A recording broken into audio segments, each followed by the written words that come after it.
Halo adik-adikku yang dikasih oleh Tuhan, secara khusus siswa-siswi SD Maria Goretti Sungai Liat Bangka. Pertama-tama, terimalah salamku, yaitu salam sehat untuk kita semua. Lalu Romo ingin memperkenalkan secara singkat siapakah saya ini. Saya adalah Romo Petrus Santoso SY. Saat ini bertugas di Hong Kong sebagai misionaris. Apa itu misionaris? Nanti boleh tanya kepada Suster Dita. Oke? Nah, pada kesempatan ini Romo diminta untuk memberikan pengajaran singkat tentang kisahnya Yusuf. Pasti adik-adik ada yang sudah pernah membaca kisahnya Yusuf. Tapi saya yakin pasti ada yang belum tahu tentang kisahnya Yusuf. Maka pada kesempatan ini Romo akan cerita, ya. Romo akan cerita tentang kisahnya Yusuf. Tapi sebelum Romo cerita tentang kisahnya Yusuf, Romo mau cerita dulu ya tentang kisahnya Romo. Kisahnya itu demikian. Ketika Romo tinggal dengan orang tua Romo, Romo tinggal dengan kakak adiknya Romo, ada satu kisah yang sangat unik, sangat spesial. Dan sampai sekarang kalau Romo ingat kisah itu, wow, kisahnya sangat spesial. Mau tahu? Kisahnya adalah, kami kan di tengah keluarga jarang sekali motong ayam. Motong ayam itu kalau ada hari-hari yang khusus. Nah, ceritanya gini. Kalau ibunya Romo motong ayam, biasanya Romo, kakak-kakaknya Romo, adiknya Romo sudah siap untuk mengambil bagiannya masing-masing. Ada yang suka paha, ada yang suka kepala, ada yang suka sayap, ada yang suka ati dan ampela. Nah, ceritanya kalau misalnya ketika ibunya Romo sudah masak, sudah lezat ya masakannya. Lalu misalnya ada satu saja kakaknya Romo atau adiknya Romo atau Romo sendiri mengambil bagian yang bukan menjadi bagian Romo atau favoritnya atau kesukaannya Romo, apa yang terjadi? Wow, bisa marah. Kadang-kadang minta maaf, bisa berkelahi, rebutan bagiannya masing-masing. Jadi itu kisah singkatnya ya, rebutan, berkelahi, jadi marah nih. Romo ketika mengingat pengalaman jadi terharu, ini mau menangis. Tapi itu adalah pengalaman yang terjadi di masa lalu, dan Romo melihat pengalaman itu juga menjadi contoh kadang-kadang bersama dengan saudara-saudari kita di rumah. Kita pernah berkelahi, kita pernah bertengkar gara-gara sesuatu. Oke?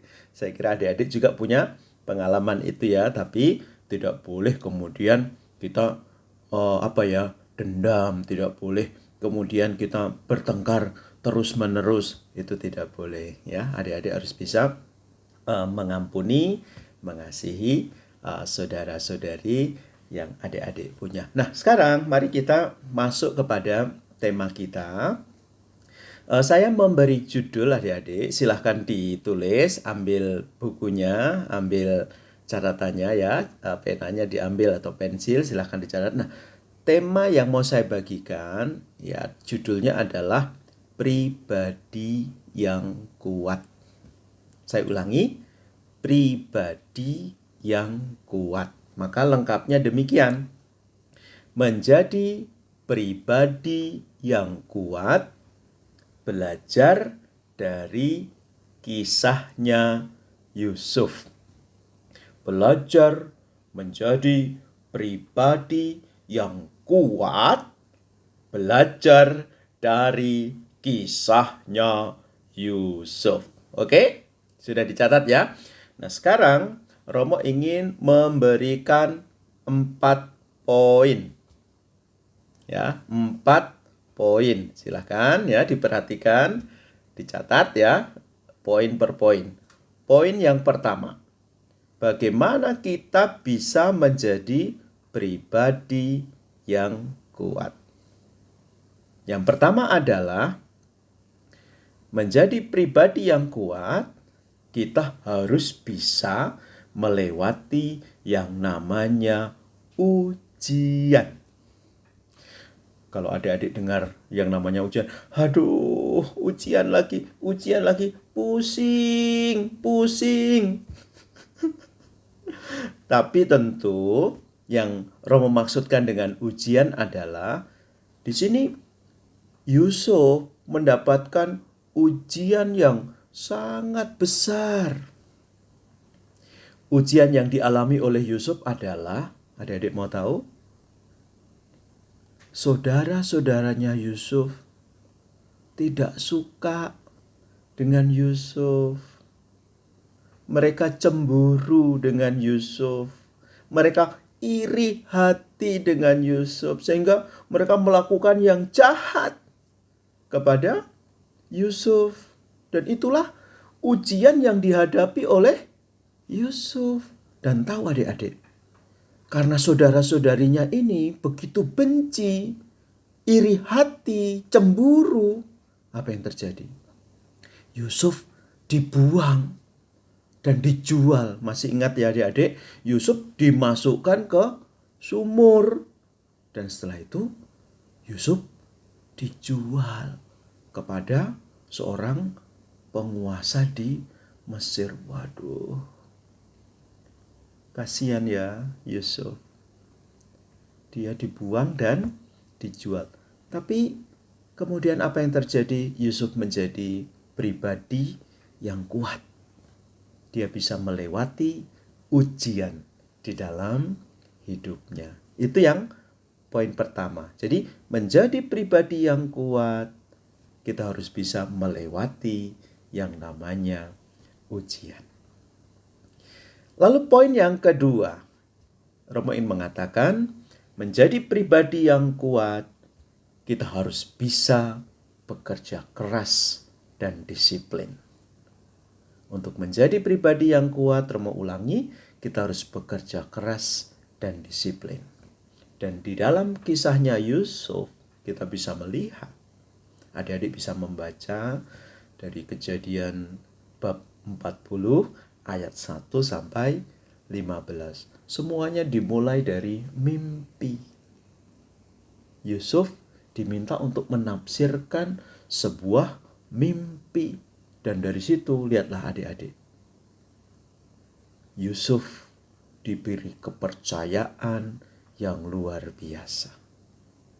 Karena kepercayaan yang diberikan kepadanya, kepada Yusuf ini, apa yang dilakukan oleh Yusuf?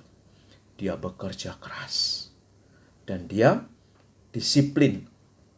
Ketika dia dipercaya untuk melakukan ini dan itu, dia bekerja keras dan dia disiplin.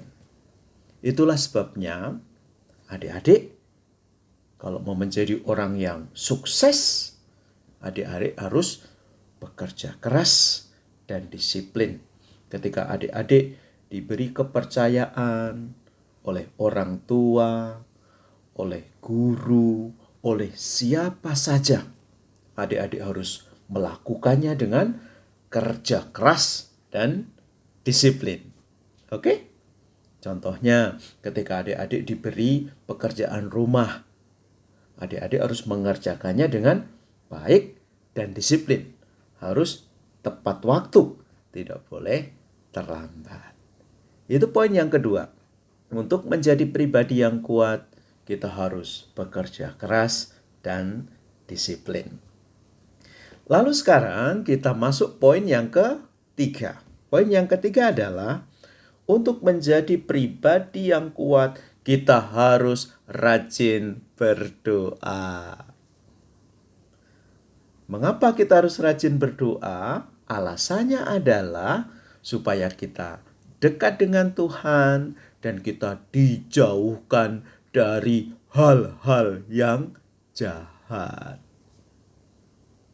Saya ulangi, mengapa kita berdoa? Supaya kita dekat dengan Tuhan dan kita dijauhkan dari hal-hal yang jahat. Pertanyaan saya sekarang adalah, ayo adik-adik rajin dah berdoa. Dan biasanya kalau adik-adik berdoa, adik-adik mendoakan siapa? Silahkan dijawab ya, ditulis sendiri di buku catatannya. Kalau saya berdoa, saya mendoakan siapa? Jadi yang belum pernah berdoa, mulai sekarang harus mulai berdoa. Apa alasannya kita berdoa? Supaya kita dekat dengan Tuhan dan kita dijauhkan dari hal-hal yang jahat. Oke? Jadi poin yang ketiga, menjadi pribadi yang kuat, kita harus rajin berdoa. Nah, Yusuf itu ya, dia dilindungi dari hal-hal yang jahat karena dia rajin berdoa dan selalu taat kepada Tuhan. Bahkan ketika Yusuf digoda, wah dia tetap kuat karena dia sekali lagi dilindungi dari hal-hal yang jahat karena Yusuf rajin berdoa. Nah, sekarang poin yang terakhir, yaitu poin yang keempat. Untuk menjadi pribadi yang kuat, kita tidak boleh sombong. Dan itu kelihatan dalam hidupnya Yusuf. Setelah dia ada pada posisi yang tinggi, kalau Romo boleh sebut, pada saat itu posisinya Yusuf adalah dia menjadi menteri pertanian. Atau bisa juga dikatakan sebagai kepala bulog bagian logistik. Jadi dia menguasai ya semua bahan-bahan pokok yang ada di Mesir itu. Jadi dia mempunyai tanggung jawab bagaimana orang-orang bisa makan. Ya, bagaimana orang-orang bisa makan? Dia menjadi menteri pertanian, dia menjadi kepala bulog. Tapi adik-adik lihat, ketika Yusuf ada pada posisi itu, dia tidak sombong. Lalu ketika dia ketemu dengan saudara-saudaranya yang datang ke Mesir, apa yang terjadi? Dia tidak marah. Dia tidak membenci. Pengalaman masa lalu ketika saudara-saudaranya melakukan kejahatan kepada dia, apa yang dilakukan oleh Yusuf? Dia mengampuni. Dia mengasihi. Itulah sebabnya adik-adik, nanti ketika adik-adik ke depan sudah menjadi orang sukses, menjadi orang hebat, menjadi orang yang luar biasa, pesan Romo adalah jangan sombong. Oke? Jangan sombong. Harus tetap menjadi pribadi yang rendah hati.